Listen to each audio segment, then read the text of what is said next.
Assalamualaikum warahmatullahi wabarakatuh. Terima kasih aku ucapkan kepada semua yang masih lagi sudi untuk menonton video di dalam rancangan Kisah Seram Netizen. Kepada sesiapa yang masih belum subscribe channel aku ni, korang boleh tekan butang subscribe di bawah, ataupun korang juga boleh menekan butang loceng untuk mendapat notifikasi setiap kali aku memuat naik video-video yang terbaru.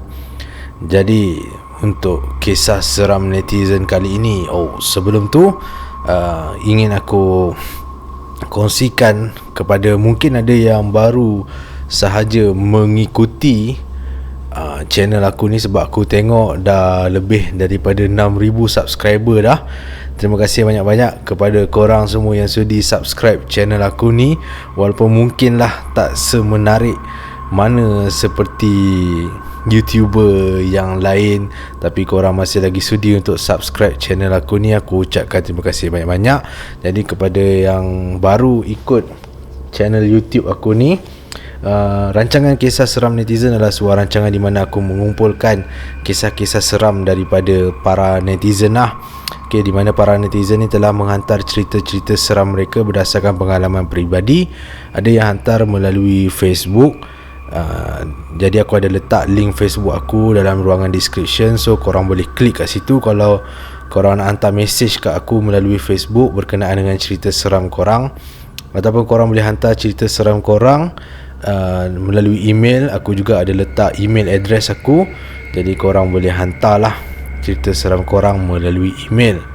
Dan aku juga nak ingatkan, semua cerita yang aku sampaikan ini anggaplah sekadar untuk hiburan.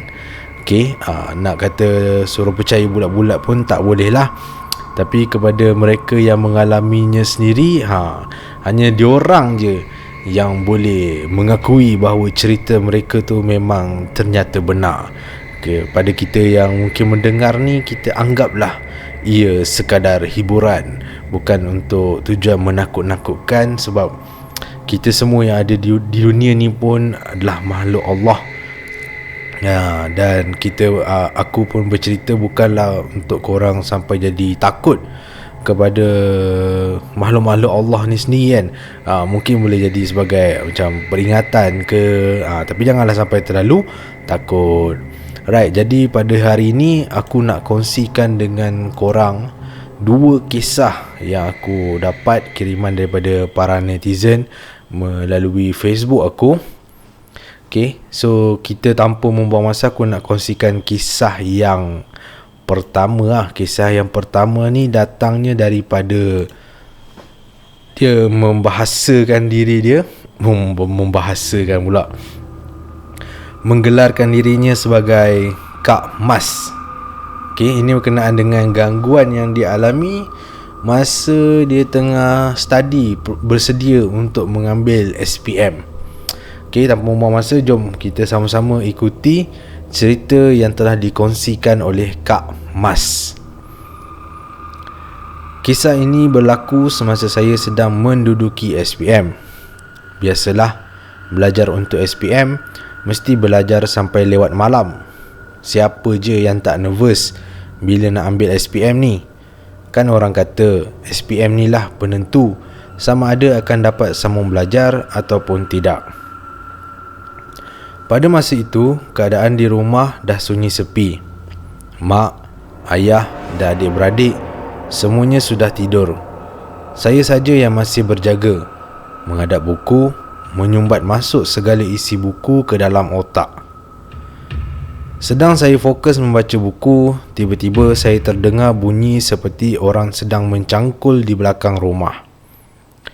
Bunyi itu agak jelas kedengaran. Saya pun berasa pelik.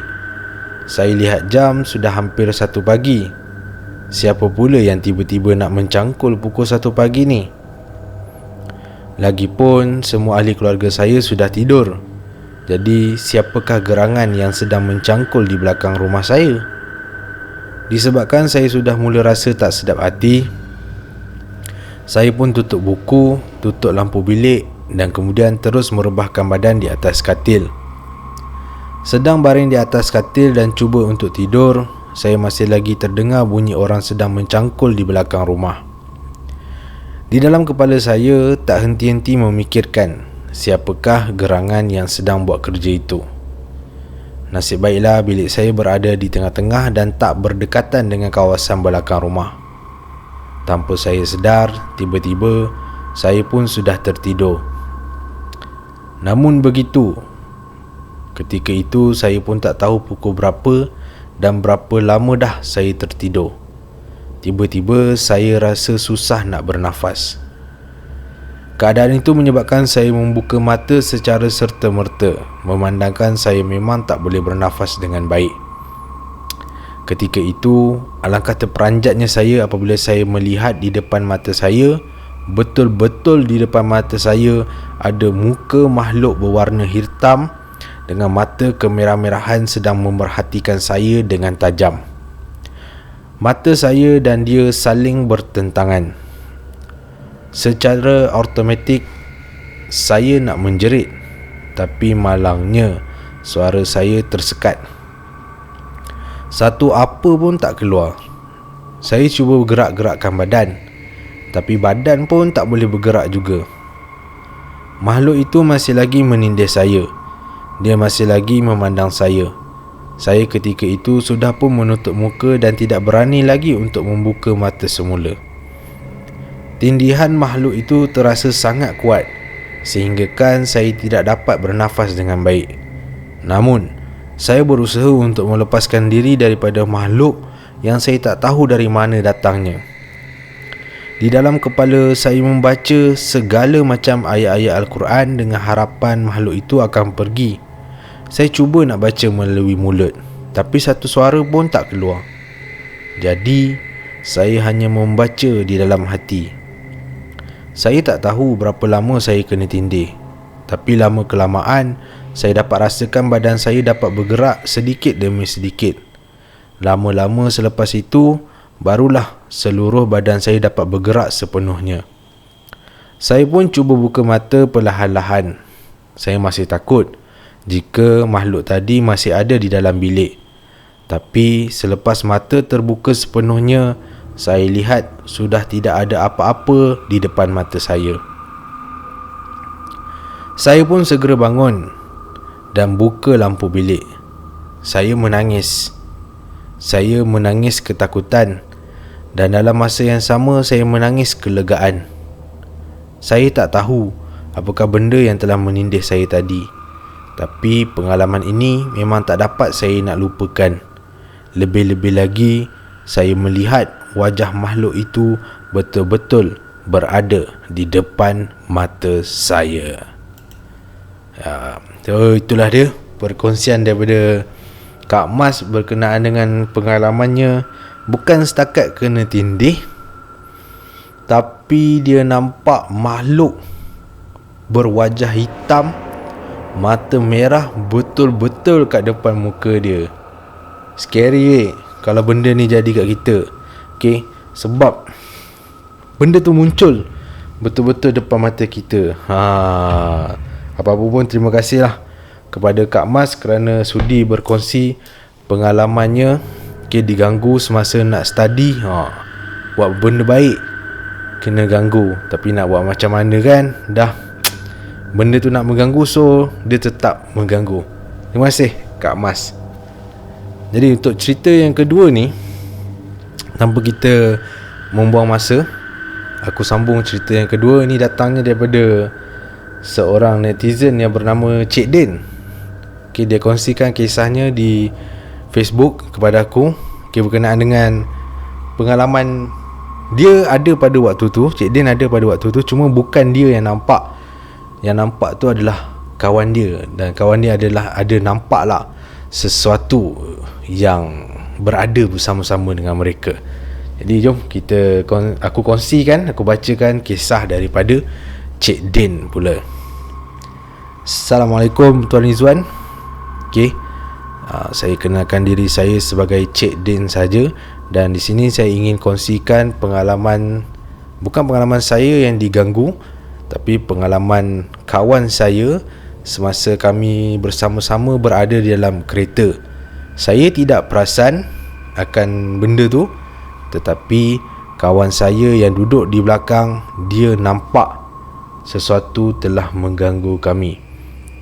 Pada ketika itu, kami berada di Kedah semasa itu. Kami pergi mandi di sebuah tempat, iaitu di kolam air panas, di Kedah pada waktu malam. Sebab mandi di telaga, di kolam air panas tu memang sesuai mandi waktu malam, sejuk-sejuk. Kita mandi, kita basahkan badan dengan air yang suam-suam, panas-panas. Jadi kesejukan pada malam itu hilang, kerana kami semua mandi air kolam panas itu. Pada waktu tu tak ada apa-apa pun yang pelik berlaku kepada kami. Cuma semasa dalam perjalanan ke kolam air panas tu, kami rasakan yang jalan di situ memang agak gelap dan jalannya agak sempit, kecil. Tapi demi memenuhi niat untuk pergi ke kolam air panas tu, kami redah saja jalan sebegitu pada malam itulah. Sehinggalah jam pukul 2 pagi kami pun nak berangkat pulang, di mana kami ada sewa homestay di Sungai Petani. Jadi kami pun nak berangkat pulang ke Sungai Petani pada ketika itu. Dan di dalam perjalanan, semasa dalam perjalanan, semuanya berjalan dengan lancar saja. Saya pun ada buka radio untuk hilangkan kesunyian. Kami ada 3 orang saja ketika itu. Saya memandu, ada seorang lagi kawan saya duduk di sebelah saya di penumpang hadapan, dan seorang lagi kawan saya duduk di belakang. Jadi semasa saya sedang memandu kereta, saya ada membuka radio, di mana lagu daripada pendrive saya pasangkan. Tiba-tiba lagu pendrive itu tidak dapat dimainkan. Saya cuba untuk tarik pendrive, pasang balik, tapi radio saya seolah-olah tidak dapat detect pendrive tersebut dan menyebabkan lagu tidak dapat dimainkan. Saya cuba juga untuk membuka siaran radio, tapi malangnya disebabkan kawasan tersebut macam terpencil, siaran radio pun terganggu.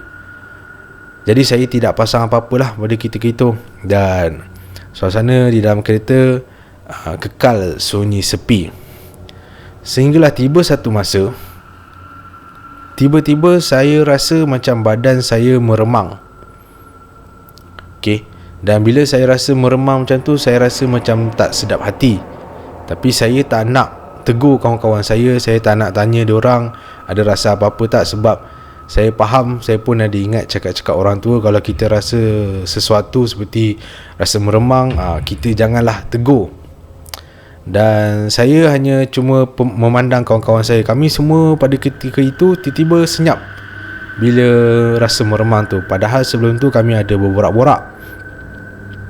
Jadi saya hanya melihat kawan-kawan saya. Saya lihat kawan saya yang di sebelah kiri, yang sedang duduk di bahagian penumpang hadapan. Dia pun senyap dengan hanya mata memandang ke depan. Tapi dia menoleh ke arah saya bila dia sedar yang saya memandangnya. Saya cuma seperti mengangkat kepala saja, dan dia juga membalas mengangkat kepala saja. Tapi kami berdua tak bercakap. Memang rasa pelik pada waktu itu. Dan saya pula kemudian melihat kawan saya yang duduk di belakang. Dan bila saya melihat cermin pandang belakang tu, saya lihat kawan saya tu, dia tidak memandang ke arah tingkap di sebelah kirinya. Dia duduk betul-betul di belakang kawan saya yang di penumpang hadapan tu, tapi dia tak pandang di sebelah kiri dia, dia pandang di sebelah kanan dia. Masa tu saya rasa pelik, kenapa tak dia pandang tempat lain, kenapa dia tak pandang sebelah kiri, kenapa dia pandang ke sebelah kanan. So masa tu saya mula mengesyaki sesuatu. Dan tapi saya tak bertanya, saya diam saja. Kemudian kawan saya yang duduk di belakang tu tiba-tiba bersuara. Dia cakap kepada saya, "Din, kau bawa kereta laju sikit, Din." Lepas tu saya masa tu macam berbalas lah dengan dia, cakap, "Laju macam mana? Jalan ni gelap kot." Kemudian kawan saya yang duduk belakang tu dia cakap, "Tolong Adin, kau bawa laju sikit boleh tak?" Lepas tu saya pun macam, saya mula merasakan yang kawan saya ni mungkin dia ternampak sesuatu dan menyebabkan dia tidak pandang ke cermin belah kiri. Jadi saya pun tekan minyak agar kenderaan saya menjadi semakin laju, dan sambil tu saya mulut saya terkumat-kamit membaca ayat kursi. Kerana waktu tu memang bulu roma saya tu semakin lama semakin meremang dan hati saya semakin rasa tidak sedap. Dan jantung saya pun mula berdegup kencang. Jadi saya pun membaca ayat kursi dan saya memandu lebih laju daripada biasa. Walaupun jalan agak berbelok-belok, tapi saya berdoa agar perjalanan saya ni jadi mudah, lancar dan selamat.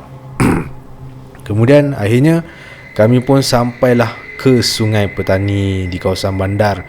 Dan pada ketika itu saya sudah mula berasa seperti sangat lega.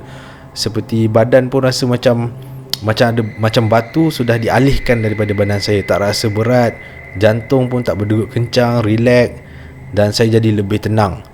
Dan kawan saya yang di belakang, dia kemudian bersuara lagi. Dia cakap, "Din, kita singgah dulu lepak mana-mana kedai mamak." Saya pun setuju saja. Sebab memandangkan dah mandi dekat kolam air panas tadi, perut pun terasa lapar.